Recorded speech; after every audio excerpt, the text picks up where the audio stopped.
Good morning, children. Let us now discuss about another kind of population interaction which is called as commensalism. In the previous lecture, we have already discussed many kinds of population interaction.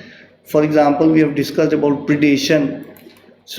We have discussed about parasitism also. Now we are going to discuss about commensalism as such. So let us start with the topic.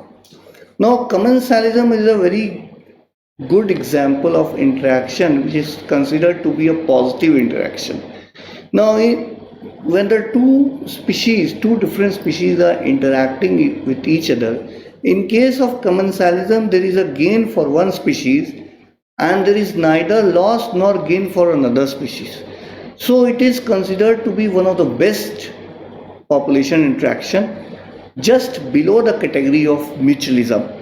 कहने का मतलब ये है mutualism सबसे अच्छा population interaction होता है जहां दोनों ही स्पीशीज को कंट्रीब्यूटिंग स्पीशीज को बेनिफिट हो, लेकिन कमेंसलिज्म में एक स्पीशीज को तो बेनिफिट होता है, दूसरी स्पीशीज को बेनिफिट भी नहीं होता और नुकसान भी नहीं होता।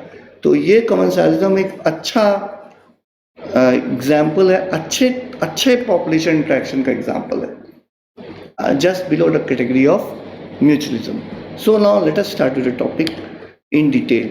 सो यहाँ देखिए वो कैटेगरी के बारे में जो हम लोग डिस्कस कर रहे थे, म्यूचुअलिज्म में दोनों ही कंट्रीब्यूटिंग स्पीशीज को फायदा है, कमेंसलिज्म में एक को फायदा एक को कोई नुकसान फायदा नहीं है, पैरासिटिज्म में एक को फायदा है और दूसरे को नुकसान।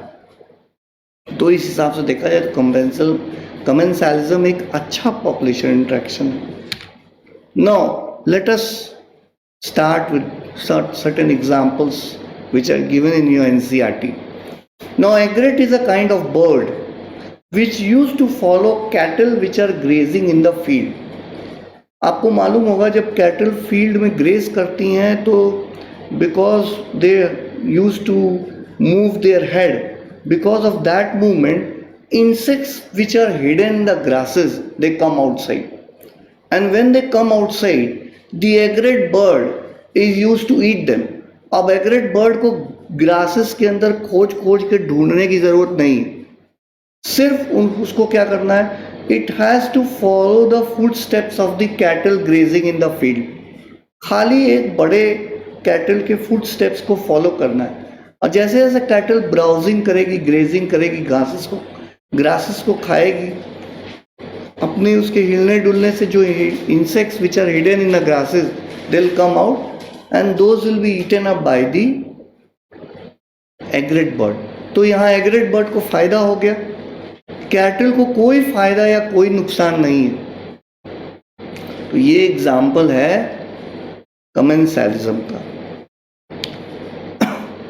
Now let us take one more example. In case of mango tree an orchid plant wants to have a support which mango tree can give. Now in that process orchid plant gets benefit, mango tree do not get benefit, it is not harmed also. So in this case this is also a case of what? Commensalism. Okay, commensalism का example अगर हम लोग discuss करें, when two different type of organism live together in which one organism is benefited and the other organism is neither harmed or do not get any benefit, is called as commensalism.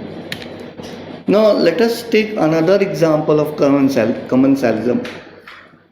Commensalism which is observed in case of barnacles, a kind of arthropod, and grey whales. Barnacles used to attach to the head of the whale and feed on phytoplanktons. Whenever the whale swims, जहाँ जहाँ whale जाएगी barnacles उसके ऊपर ही रहते हैं, वो भी वहाँ swim करके पहुँच जाएंगे। barnacles को खुद मूव करने की ज़रूरत नहीं है, सिर्फ अटैच रहें whale के साथ, खुद ब खुद वो पहुँच जाएंगे और इस तरह से उनको बहुत सारा खाना मिल जाएगा अलग अलग जगह से। तो यहाँ फ़ायदा किसको हो गया? बार्निकल्स को।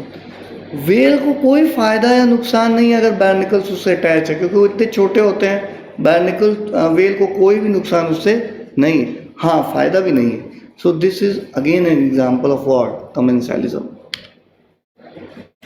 Now again one beautiful example of commensalism.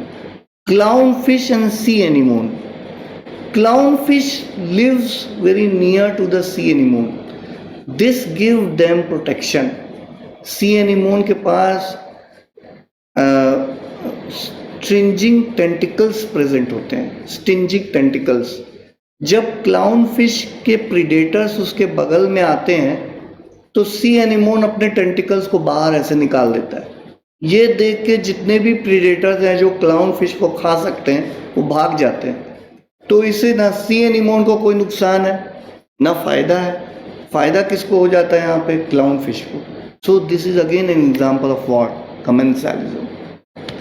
Now आपको 4-5 एग्जाम्पल हमने बताए हैं, इसको याद रखिएगा बिकॉज कमेंसालिज्म से रिलेटेड क्वेश्चंस पूछे जाते हैं, इम्पॉर्टेंट है। और बहुत से बच्चे जो हैं कमेंसालिज्म और म्यूचुअलिज्म में कंफ्यूज हो जाते हैं। सो एग्जाम्पल्स याद रखना बहुत ज़रूरी है। सिर्फ 4 एग्जाम्पल एनसीईआरटी में दिए हुए हैं and they are very easy to write, very easy to understand as such.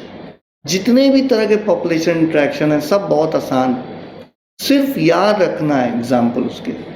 So now let us start with the homework part. क्या मिला है आपको? डिफाइन कमेंसालिज्म ऑलरेडी है आपके बुक में और बताया भी है हमने। Give 2 example of commensalism. आपके बुक में 4 एग्जाम्पल है, 2 बताइए। Is commensalism the best kind of population interaction?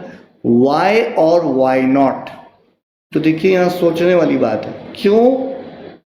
अगर आप बोल रहे हैं हाँ है तो क्यों, नहीं बोल रहे हैं तो क्यों?